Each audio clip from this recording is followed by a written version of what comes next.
Xin cảm ơn quý vị đã hôm nay tuần này mình tiếp tục với anh detective từ Garden Grove Police Department tên là Adam Nikolic. Tâm rất là vui đã quay lại với chị Ngọc Tịnh từ trong chương trình Money Smart của mình, gọi là chương trình tài chính. Với trong hai buổi vừa rồi nói chuyện với ông detective, mình đã trước hết cảm ơn chị Ngọc Tịnh cũng chính đưa bản thân mình ra. Chị cũng là nạn nhân mà chị đưa cái câu chuyện em chị ra, và không? em cũng là nạn nhân. Chị em mình đúng là cũng là nạn nhân trong mấy trường hợp này, và về cái identity theft, và cũng chị em mình cũng bị ăn cắp lý lịch, thành ra mình cũng muốn tìm hiểu thêm.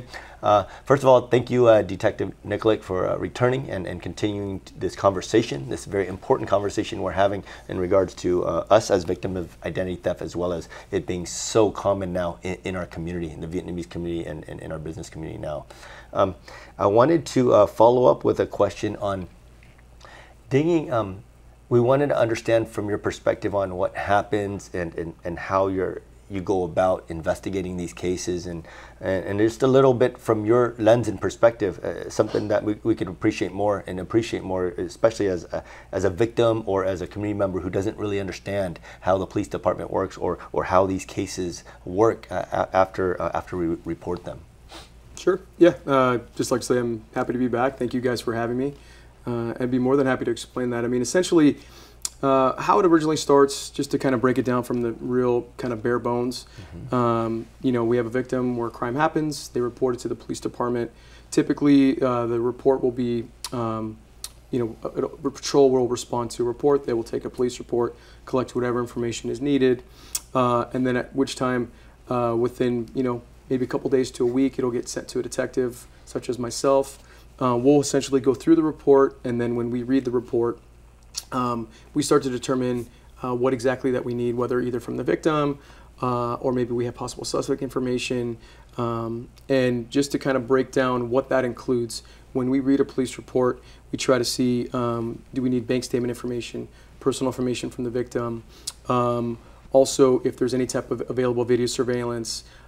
We can even check, depending if certain crimes happen in certain intersections with video cameras, we can check intersections to see if possibly like a suspect vehicle could be there. Say, for instance, it's a very distinctive, you know, red truck with black rims or something to that effect. We can actually check the camera system to see if anything is you know, any type of suspect vehicles have been out there or basically associated to that area. The other thing too, once we have information, say we have video surveillance and we don't know who the suspect is, we create a crime bulletin. Essentially, in creating that crime bulletin, it essentially kind of has the picture and whatever's you know, available for the suspect or suspect vehicle. And then we share that crime bulletin, you know, among the county and sometimes through the state, depending on what kind of a crime series we have. Okay. Oh, thank you for sharing that, Chị. Yeah. Okay, sorry, I just got distracted. Okay. you can translate. Okay, I didn't write it. A little bit. I'll start. It's okay. It's the same like, kính thưa quý vị, cũng là những cái câu chuyện thường ngày giống như quý vị đã biết rồi, thì Tâm cũng biết rồi, là khi mình bị ăn cắp lý lịch đi tới Police Department, thì họ sẽ lấy hết tất cả những information của mình xuống, rồi họ coi những cái bank statement, credit card, rồi họ luôn họ kiểm soát luôn cái video của mình nữa.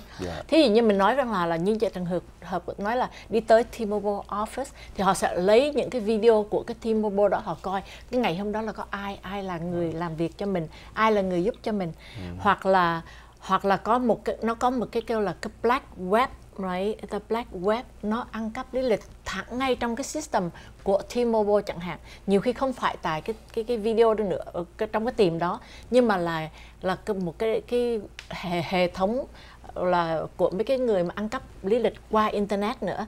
Cho nên khi mà người Police Department họ nhận được cái report, họ nhận được rồi cỡ chừng một tuần sau họ gửi cho ông detective, ông sẽ điều tra từng step tại sao để có thể tại sao mà mình bị ăn cắp lý lịch, rồi ông sẽ coi thử là cái người ăn cắp lý lịch. Nhiều khi mình report, mình nói cái người này lấy lý lịch của tôi, nhưng mà thiệt ra như hồi nãy tôi cũng có nói, nếu mà người này lấy lịch của mình thì có thể người ta cũng là nạn nhân cũng có. Cho nên ông nói rằng là ông sẽ xem xét hết tất cả những cái chi tiết để ông nói cho chúng ta biết rằng là chúng ta phải làm gì để chúng ta bảo vệ chính chúng ta, và sau đó ông sẽ coi được những cái hệ thống nào, những cái bước nào để ông bắt người ta hoặc là buộc tội hoặc là làm một cái gì đó, đúng không? Yeah, thank you. Well, you can ask him the next question that I try to capture what he said. No, thank you, Detective Nicolak, for explaining that. That helps a lot and gives us that peace of mind on what you do as a detective, as well as your colleagues and patrol officers in there in capturing. Is there any further advice? I mean, you shared some very alarming statistics that this is not going away. In fact, it's increasing as it relates to our credit card and our ATMs. We're seeing this massive spike in increase, and yet we're only halfway through this year.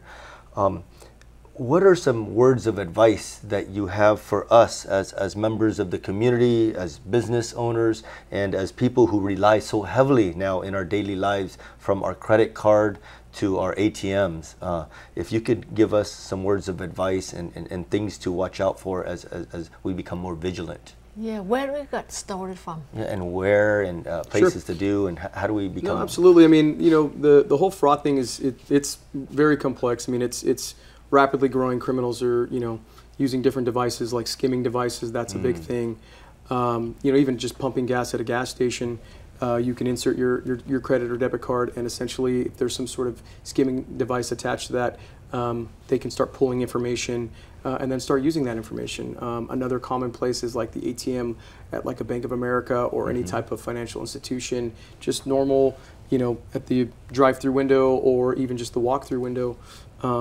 You insert your card, and technicians find skimming devices all the time.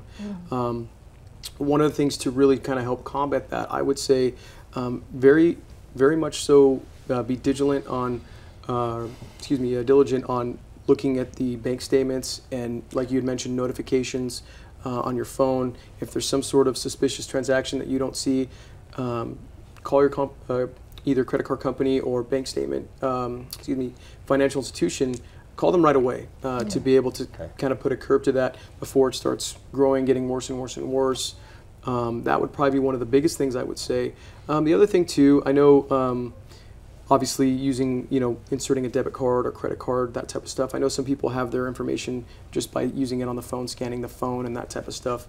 But, you know, unfortunately, criminals will find ways. So we just have to be really diligent on looking at any type of possible strange transaction and then just kind of growing from there. I do recommend also they have credit protection companies that you can subscribe for. Some of them anywhere between $5 to $35 a month. Make it protect yourself and your family. It even covers certain liability stuff involving money loss and that type of stuff. Wow, thank you. I will translate real quick. Cảm ơn quý vị. Theo ông detective, chúng tôi có hỏi rằng là bây giờ làm sao để mình tránh, tại vì bây giờ cái thống kê mà ATM với credit card nó rất là cao, thì bây giờ mình phải tránh như thế nào? Thì theo ông á, thì thường bây giờ chúng ta hay đi đổ xăng hoặc là đi ra nhà băng để chúng ta rút tiền. Thì những cái cây xăng hoặc là những cái rút tiền, quý vị phải cẩn thận, tại những cái cây xăng là cái nơi rất là dễ để bị ăn cắp credit card nhất. Tại vì họ có những cái máy họ gắn lên trên cái máy của cái credit card, mình đút cái thẻ vô thì họ sẽ đọc hết tất cả những cái thẻ trên cái số của mình. Mà hay có cái là khi mà họ vừa mới lấy được cái số của mình, họ bán ngay ra ngoài, cỡ chừng 5 phút sau là thấy có những cái transaction, có những cái activity mà quý vị thấy trong credit card mình, họ ăn cắp rất là nhanh. Cho nên quý vị phải cẩn thận khi mà quý vị đi tới bỏ credit card vô trong gas, đi đổ xăng hoặc là ATM. Những cái nhà băng á, họ như là theo ông nói là drive-thru, hoặc là những cái nhà băng mình đi tới ngay cái ATM ở phía ngoài cửa đó, mình bỏ vô thì mình sẽ bị ăn cắp cái thẻ của mình. Thì theo như kinh nghiệm như là chúng tôi thấy rằng là khi mà tôi đổ xăng tôi chịu khó cầm cái thẻ đi vô tầng ngay phía trong cái gas station, phía trong cái văn phòng để đưa thẻ cho họ để mà mình mua xăng, thay vì mình gắn ở phía ngoài cửa. Như vậy nó giảm đi được cái sự ăn cắp lý lịch cái thẻ của mình. Với lại ông có nói rằng là nhưng là những cái người khi mà mình nhận những cái application mà credit card đó, mình xé nó đi, mình đừng có vứt thùng rác. Tại những cái pre-approval mà credit card hay bị mà mình xài cái đó là họ lấy cái đó họ ăn cắp, họ điền tên của mình rồi họ sẽ xin cái thẻ credit card mà họ đổi cái địa chỉ của chỗ khác, thì quý vị nên cẩn thận. Let's get back to the second break, and after the second break, we will ask you more about the identity theft. Is that okay with you? Absolutely. Yeah. Cảm ơn quý vị. Chúng tôi sẽ trở lại với quý vị sau phần quảng cáo.